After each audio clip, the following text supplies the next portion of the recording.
Shalom. Pada kali ini kita akan membahas tentang prinsip daripada padang gurun.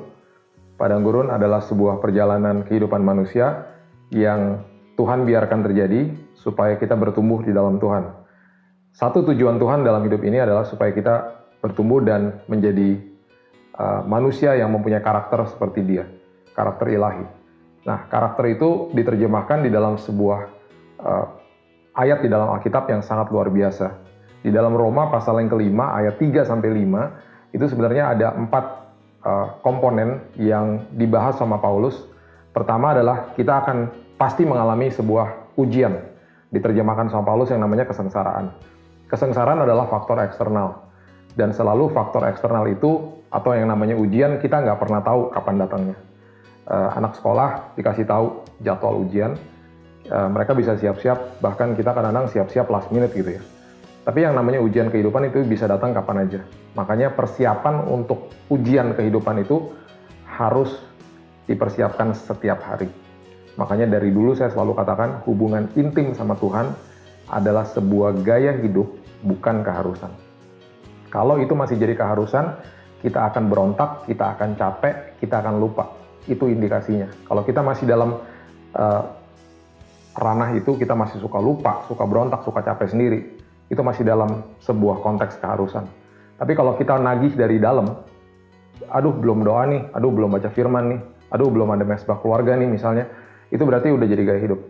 Nggak mungkin kita lupa makan atau lupa minum, terus kemudian satu hari kita baru ingat setelah beberapa hari, aduh saya lupa makan nih, udah nggak berhari-hari nggak makan. Nggak mungkin, karena makan dan minum adalah gaya hidup. Tapi kenapa ironisnya anak-anak Tuhan nggak punya gaya hidup seperti itu, untuk membaca firman, hubungan intim sama Tuhan, belajar untuk dengar suaranya Tuhan, dengar instruksinya Tuhan. Itu yang mesti kita lakukan hari lepas hari, yang akhirnya menjadi persiapan kehidupan ketika ujian itu datang. Kesengsaraan adalah faktor eksternal. Kemudian Paulus menjelaskan dengan jelas, kita menghadapi kesengsaraan dengan bermegah, karena dia tahu bahwa ketika aku udah siap, aku akan menghadapi apapun ujian hidup dengan bermegah, karena aku selalu siap. Kemudian yang kedua dikatakan itu akan menimbulkan sebuah ketekunan. Ketekunan adalah sebenarnya satu-satunya komponen di dalam penjelasan Paulus yang kita bisa kontrol. Ketekunan itu berarti sabar dan bertahan, sabar dan bertahan. Setelah kita lakukan itu, hari lepas hari, kita akan akhirnya berbuah hidup ini.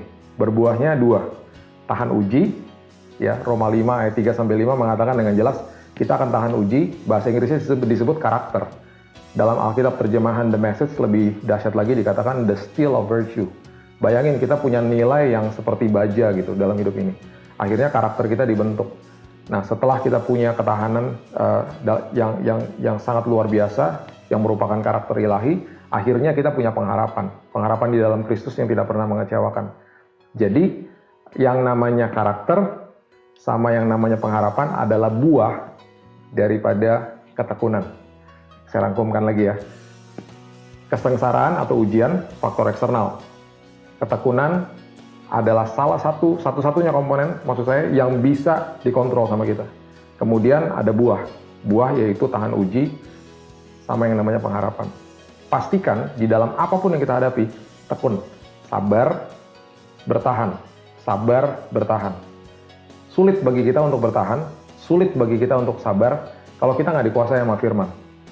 Banyak orang menguasai firman, tapi tidak dikuasai sama firman. Bahaya. Banyak hamba Tuhan juga begitu kok, menguasai firman, tapi tidak dikuasai sama firman. Waktu ujian datang, apalagi ujiannya sudah semakin berat, kita makin kebingungan, seperti nggak ada pegangan. Padang gurun adalah sebuah tempat di mana Tuhan mau bicara sama kita.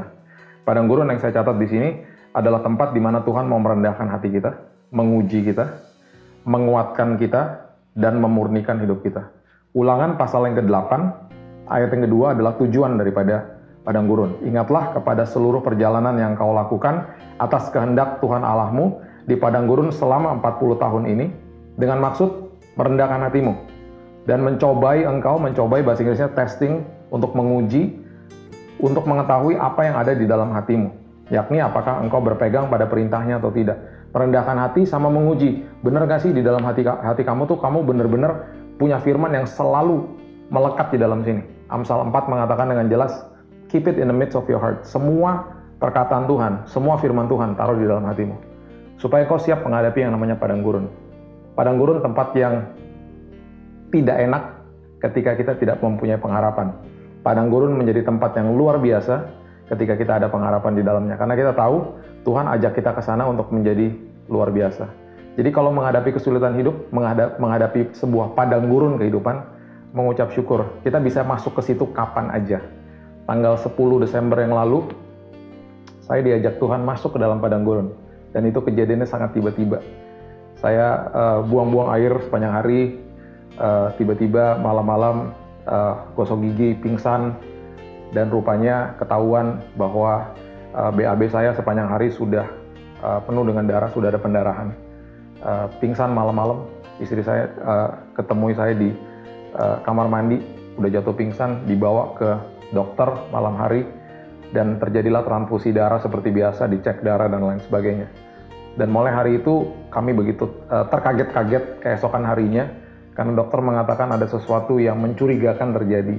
Karena darah saya bukan sekedar hanya darah merah saya saja yang drop. Kalau di darah, komponen darah ada 3 ya, hemoglobin darah merah, itu yang penghantar oksigen, ada trombosit yang menutup luka kalau kita sedang luka, dan ada yang namanya leukosit. Leukosit itu darah putih, itu kalau drop bahaya karena pertahanan tubuh terbuka, virus dan bakteri bisa masuk.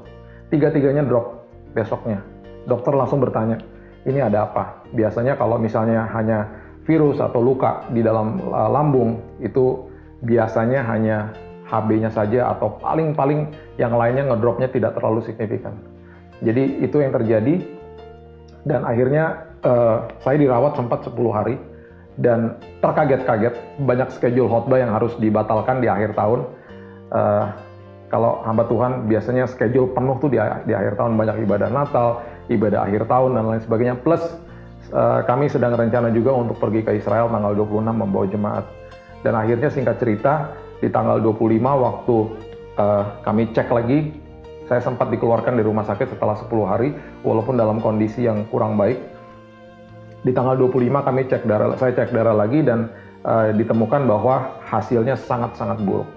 Jadi akhirnya perjalanan ke Israel dibatalkan, dan kemudian disitulah kami masuk ke dalam tempat yang saya katakan padang gurun. Nah, di situ saya harus siap, saya harus tahu kenapa nih Tuhan bawa saya ke situ.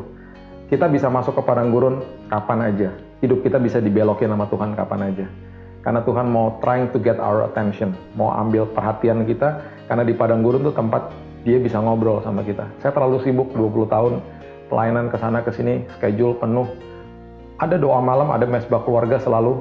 Tapi saya sempat bertanya sama Tuhan, di pertengahan tahun lalu, Tuhan ada nggak satu dimensi lagi yang lebih dalam lagi, yang bisa terus lebih intim sama Tuhan. Dan justru waktu masuk ke padang gurun, di situ saya teringat sama doa saya, dan juga saya tahu bahwa oh, ini berarti Tuhan mau ngobrol lebih banyak sama saya. Jadi itu awal daripada cerita saya, awal daripada hidup kesaksian saya yang saya alami, yang dimulai dari tanggal 10 Desember 2018. Perjalanan padang gurun. Lihat nanti video-video berikutnya, dan ini akan bersambung supaya nanti saudara bisa mengerti semua perjalanan ini, pengertian tentang padang gurun. Jadi yang pertama, video yang pertama ini adalah tujuan dari padang gurun, ya, persiapan untuk masuk ke padang gurun. Jadi kapan aja bisa terjadi, kita harus siap. Kira-kira begitu, nanti dibaca lagi Ulangan 8 ayat yang kedua, Roma 5 ayat 3-5. Dibaca pelan-pelan, dimengerti, supaya kita siap ketika ujian itu datang. Tuhan memberkati.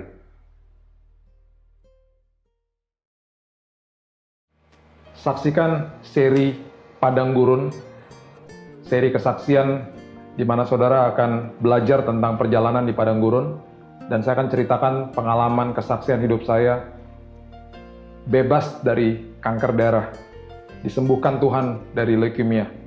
Jangan lewatkan seri ini, ada 8 seri, dan saudara tonton dari yang 1 sampai yang ke-8, saudara akan belajar sesuatu yang berharga untuk hidup saudara. Tuhan memberkati.